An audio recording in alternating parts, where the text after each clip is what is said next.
Right folks, so welcome back to another episode of Cranky Conrods, and today we are going to look at the local daily, the Volkswagen Passat, the Passat 2 litre B6 CR engine. Now this one is the 140 horsepower diesel, it's the common rail one. So what we're going to do today, we're just going to do a basic light service on it and show you guys basically how to do it. Now for me, because we've also got a problem with the DPF, so I'm going to show you a trick that I've learned over the years on this platform anyway, and many, if the lambda sensor is at the top here. But we are going to be changing the lambda sensor, but it won't be in this video because we haven't ordered it yet, because obviously this is a Saturday and the parts companies don't do very much. So we're going to be changing the fuel filter, oil filter, air filter, oil, and we're also going to be doing the rear brake pads, which will be for another video. So what I'm going to do is I'm just going to show you guys how to take the air filter off, how I like to do it, because obviously we need to get down there for the oil filter. So what we're just going to do, we're just going to pop that little beauty cover off, wriggle all this out, pull it down slightly, but do be careful of this pipe here going into this connection here. Now it wouldn't be the first time I've snapped this. I've snapped two, and both of them I've snapped. The first time I changed the air filter, I pulled this straight up and snapped it, and the second one was when I was putting a gearbox in. I caught my arm on this picking up the gearbox and pulled it out. So what we're going to do, we're just going to push that down and back. That relieves that. We're just going to push that back, pulls that out, and gives us a bit of more access room. Now, you haven't got to actually remove all of this, but I just like to, because I like to see this, and if I have to get the base of the airbox out to clean it for whatever reason, then that's what I like to do. Now we're going to use a T25 Torex to go in each one of these. Now I've got my drill I do it with, because I know mine aren't very tight, and also I change my air filter every 6,000 miles, along with basically the basic service.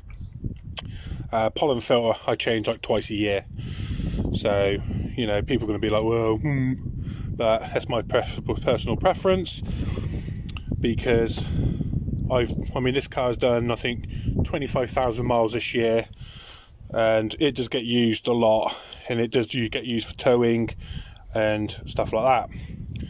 And also the DPF on these injects on the exhaust stroke, which injects diesel into the cat, which warms it all up. But some of that diesel gets past the rings and it goes into the oil. And what can happen is over a period of time with worn rings, the oil gets contaminated with diesel. Now, if the diesel in the oil gets hot enough, it can actually ignite in the sump. And when that does that, you are in for a really, really fun time, because it usually blows a hole inside the block, or it blows all the oil seals out, the crank, the camshafts, the pressure just builds, you know, the pressure's got to go somewhere. So at the end of the day, that's why I change my oil every 6,000 miles. It's not to scare you, it's not to scare me, but it's just the way that these CR engines do it, and a lot of this modern DPF stuff does. So that's just a little insight of what can happen.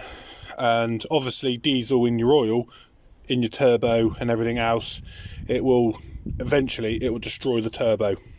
So therefore we are prolonging the life of this engine by doing it every 6,000 miles. But that's my preference. Right, let's get back to what we were actually doing, and that's just simply removing these, just like so, as we drop that down into the beauty cover below. So I'm going to get that back out, and I'll catch you guys back up with you in a minute when I've got the air filter out. Terrific. I go through T25 Torex bits like most people do 10 mils. So the little sucker's gone down there, it's fell on the little beauty palette underneath. So at the end of the day, we're going to have to get it when we get to take the the plate off the underneath the engine. Right, so you got one. So we got 1, 2, 3, 4, 5, 6, 7, 8. I think T25s. That lifts up this.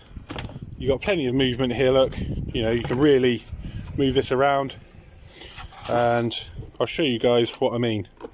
And you're going to be like, well, why are you doing this? And ta-da! To be honest, it's not all that bad, but for the sake of mine, I'll keep it as a spare. And obviously, my personal preference is Wix, so that's the brand I use on all of my stuff. I'm just going to put the new air filter in, go and get it, and put it in and show you guys. Catch you in a sec. Right, so I bring you in now for the oil filter. Now, just here, you have a T30 Torex. This one's getting a bit ropey, so I need to really order another one. But it's not very tight. And it just basically holds it together like that. But as you can see, it's above the nut for the oil filter. So we just remove that, we pull that forward, and just finade, whatever you want to call it, out of the way. And then that allows us to get all the way down into our oil filter, like so.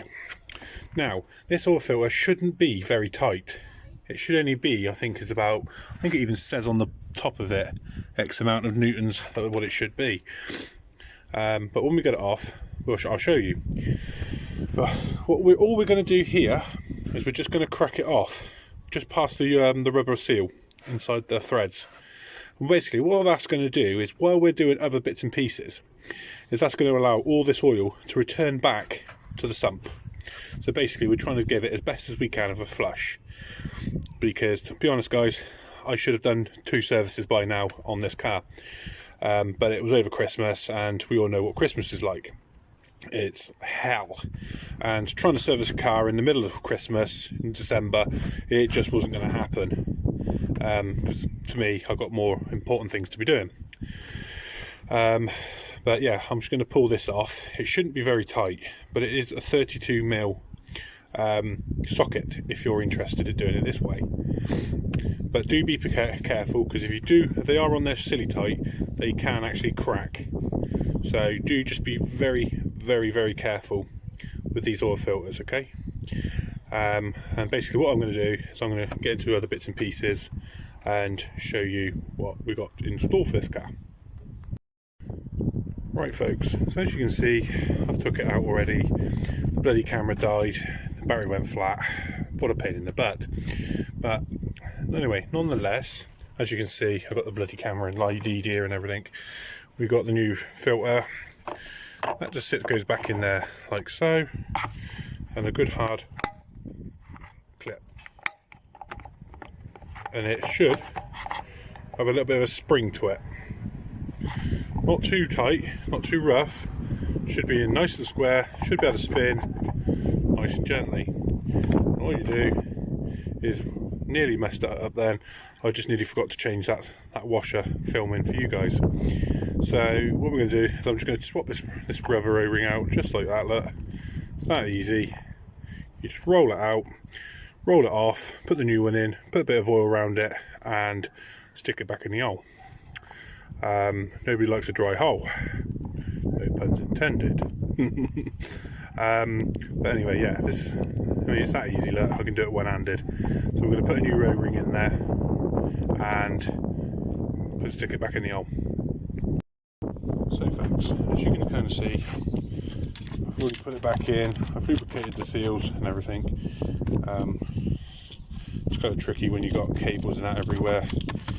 All you're going to do is put that on like that, and just so it's snug. You're not going to go ridiculously tight. You're not going to put it on with an impact wrench, and you're not going to, bully it, because it will snap, break, put plastic in your engine, and you will be in serious trouble. And as you can see, just there, look, when this stupid thing wants to focus. Right, I'll move my hand. There you go. There you go, look. It's not a lot. So over 25 or whatever. Looks like 25.5 Newton meters, to be honest. But that seems quite a lot. But anyway, it's just like a little pinch. It's nothing serious. So now we're going to move on to the infamous fuel filter. And I'm going to show you guys how to do that. So let me just let the camera charge up a bit more and I'll show you guys how we're going to do that. Right folks, so as you can see here we have the fuel filter, and these are T20s that go around the outside. Now these shouldn't be very tight. We're going to use a ratchet instead of any impact gun or anything like that, and we're just going to, there you go, they shouldn't be very tight at all. On my darling camera, it always acts up when the battery gets a little bit low. Stupid thing. But you just like that. It's not very tight, and you just go around the outside and basically unscrew them. So we're not going to touch any of these fuel pipes. What you're going to do is you're going to make sure that the ignition's been off for about 5-10 minutes, because that'll make sure that any fuel pressure in the system has dissipated, and you're not likely to get hurt or anything like that. But there shouldn't be very much pressure in here at all. It's the high pressure fuel lines that comes in here and in here, and that's the ones you got to watch for mainly. But this one is only a very, very low feed. It'll probably just trickle up and roll out if anything was on. But yeah, let's just get this done. Right, so what we're going to do, once you've got the 2, 4, 5 T20 Torexes out, we're going to go and very lightly pry it up here if it doesn't come up from here. But we don't really want to be swinging on these pipes because they will bend very easily. So just a little tug up. It's not going to come up, so we're just going to go and get a flat blade screwdriver, just lightly put it in there and just finagle it like this, just to raise it up. We're not going to get a hammer. We're not going to put a hammer in there. We're not going to smash the hell out of it. It should just come like that, straight up. Then what you do, you just put the flat blade screwdriver in there, you just finagle it like that really nicely, and just gently just help pry it up, because you don't want to damage any of the mating surfaces underneath here or inside here, because there is a seal that runs around there. Otherwise you're going to be buying a new one of these, and they're a pain in the butt. Right, so that took a little bit of doing. I had to end up prying very gently all around, because for some reason the seal there had expanded quite a bit and it was not allowing me to just lift it up, which isn't a bad thing folks, because you know we are dealing with fuel. But if this happens, don't worry, get a small finger or something like that. Nope. Okay, well, we're just going to use a flat blade screwdriver like so, hook it in and just lift it up, and as you do so just let it drain slowly, and then we can check the bottom of the pot for any fragments of metal. See, fuel filter and all that lot isn't all that bad, so we're just going to let this drain very slowly like that, to make sure we're not going to tip all the excess diesel all over the vehicle, because that wouldn't be very good. But so far it don't look too bad. Right, I'll get you back in a minute once I've got this out and it's drained. Right, so we've got the fuel filter out, and as you can see in the bottom we have got very slithers. If I can just get that light out for that, there we go. You can see me, look, hello. But as you can see, look, like little black fragments in the bottom. Now that ain't nothing too much to worry about, but this car, when I first got it, it actually had a fuel bacteria growth that was growing in the fuel filter from where the car was parked for quite a bit of time. So what I had to do was change the fuel filter once a week to get rid of this. This is, of course, change the fuel filter once a week, get rid of it, you know, diagnose in your fuel filter whether it's getting any worse or any better. And also running plenty of additives in the system and keeping the car generally quite low on fuel. So that took me about a month to get it to sort of remotely clear up. You can go into all sorts of stuff and, you know, expensive gear. So as you can see, yes, the fuel filter was back on. The beep you heard in the video was actually the camera dying again. But yeah, as I was saying, it looks basically like a liver, like jellified liver that grows inside the bottom of the filter. And what's caused it to grow in there is actually moisture, water, from gas, you know, from cheap gas pumps, cheap fuels from, you know, these supermarkets and stuff like that. And basically what happens is it's like a fungi growth that grows inside the filter, and it will actually eventually clog up your fuel filter. And you know, it can cause all sorts of trouble to the high fuel pressure pumps. It can destroy it. It can destroy your injectors if it gets into that. So it really is best to keep an eye on your fuel filters and just generally keep, you know, a close eye on it, and listen to your garage. And if he says it looks like there's a bacterial growth and stuff like that, listen to him, what precautions it takes, because in the long run it could cost you an absolute fortune. Right, excuse me. Right, so what I've done is I made a bit of a mess. I put the fuel filter back on because obviously while I was waiting for the camera to charge again, put it all back together, and I dropped the flipping cake, this whole lot with the fuel filter in, straight in, and I forgot the fuel went woof, because I was a bit annoyed about the camera dying again. But nonetheless, we're pretty much basically done up the top here. We've also got a cabin filter we're going to change as well. We're just going to jump underneath now, drop the oil out of it, and, you know, inspect underneath to see if there's any leaks that have developed, etc. So we can deal with it. But that's pretty much it for up here. Now we're going to go to the land down under. Right, folks. So I got the engine tray off because it was just easier to show you. But T25 mils, 1, 2, 3, 4, 13 mil, 13 mil, and an M10 spline drive in the middle, and then another T25s at the side. And what I mean by an M10 is one of them. So there you go, look, M10, and there's your 13 mils on the corners at the back. I'll hold the under tray up, and the drain plug is a 19 mil, which is here. Look, here he is. We're going to be replacing the washer and that, and putting it back in, and then it's just a case of topping it up with engine oil, and that's pretty much it really for the service. So I'll show you when I put the oil in.